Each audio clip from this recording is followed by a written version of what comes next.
Alright guys, so we have the finished Faraday box, the household items only Faraday box. And we've done our first simple test, and I will be doing more tests, more sensitive tests, coming up. Right now I just want to talk about what you might want to put in your household items Faraday box. What would you want to protect in time of a major disaster? So let's go through what I have in mind as an example. So of course we have my Pine phone. Obviously I'm going to have that. We have my computer bag, which also carries my Pine tab here, which of course you got to have the Hack Planet sticker. But I have a internal SDR so I can pick up different radio transmissions, and I'll put that aside. I have various other antennas and connectors. I have of course, the Pinedio LoRa devices. So here's some more wire I have in there, of course, just to have it handy. This can be used to build different types of antennas. You can strip down this and grab the copper wire out of there. And we're going to go through building antennas in a later video. So I'm going to hold on to this for that. We also have some hard drives. Of course, you never know when you're going to need a couple terabytes of space. Better storage. In fact, it's a magnetic drive, so you actually can truly erase something. These drives are more safe. And we have our solar charger here. This is nice. This has a nice amount of storage, has several different solar panels so we can charge up in the sun, in case of emergencies. You never really know. It's also great for camping and stuff like that. And it all folds into this nice little thing, has a light on the back. Have some other backup batteries here, as you can see. And I'm going to go through the full, taping process. I have several pictures of those, so I'll be showing that. I'll be posting that on the blog and talking through the process a bit. So if anyone wants to follow and get an exact replica of this particular box, check the blog out.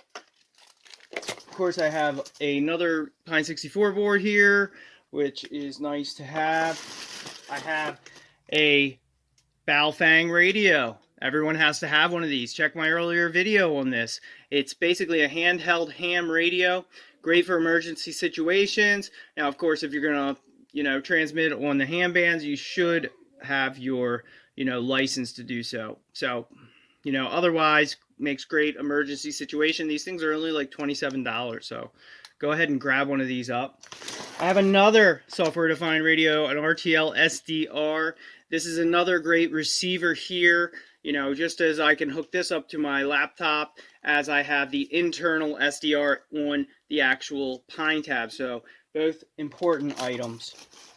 I have one of my extra Raspberry Pis. In fact, I stocked up when I knew the prices were going to go up. So I got a bunch of Pi 4s like almost 2 years ago now. Of course, we have this one as well, another Pi 4 backup. And what's cool about this is with the new supporter image, the privacy box image that I'm working on, I have it turn into a radio transmitter. You can transmit between 50 kilohertz and over a gigahertz.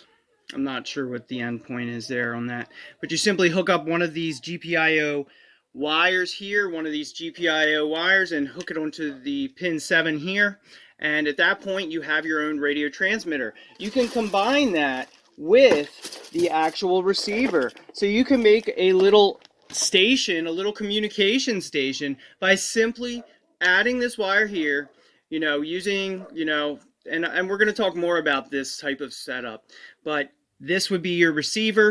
You hook it into the USB, and at that point, of course, you put the antenna on that for receiving. You've got this antenna for transmitting, and you've got a little communication emergency situation station.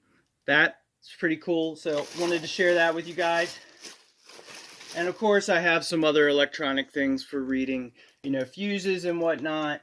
And that is the basis of an emergency kit that you might want to keep in a Faraday box. Now, to take a little closer look of the Faraday box manufacturing or construction, you can see I used the HVAC tape to smoothen it out. In fact, I could smooth out all of the foil with the HVAC tape, make it really look nice, but I decided to hold off because I want to do more sensitivity tests, and that way, by doing that, I can see if I need to add more layers. What I suggest, if you're making yours now, add 4 layers. 4 layers should cover you, and ensure you do the inside of the lid, outside of the lid.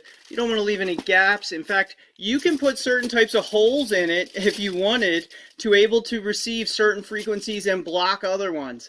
But I don't suggest practicing with something like that until you've got at least a working Faraday cage. Now, you can use also a mesh. In fact, the finer the mesh you use, the more effective a Faraday it is going to be. And copper and other conductive materials are always going to be superior to something like aluminum. But this obviously works, and I wanted to share how you might build a Faraday box using just household materials, and we will talk more about this on the blog, and I'll be posting pictures showing how I tape this up. Also, make sure to leave a layer on the bottom. You don't want your materials that are being protected touching the conductive metal. So that's another tip. You could put a piece of rubber down, something like that. So that's what I keep in my Faraday box. Just wanted to share what you might want to keep in your Faraday box for emergency situations. And we're going to talk more about the creation of this Faraday box and then include some extra sensitive tests in the future. So make sure to like, share, and subscribe, and I'll be back later with more on how to protect your privacy, open source, and Linux.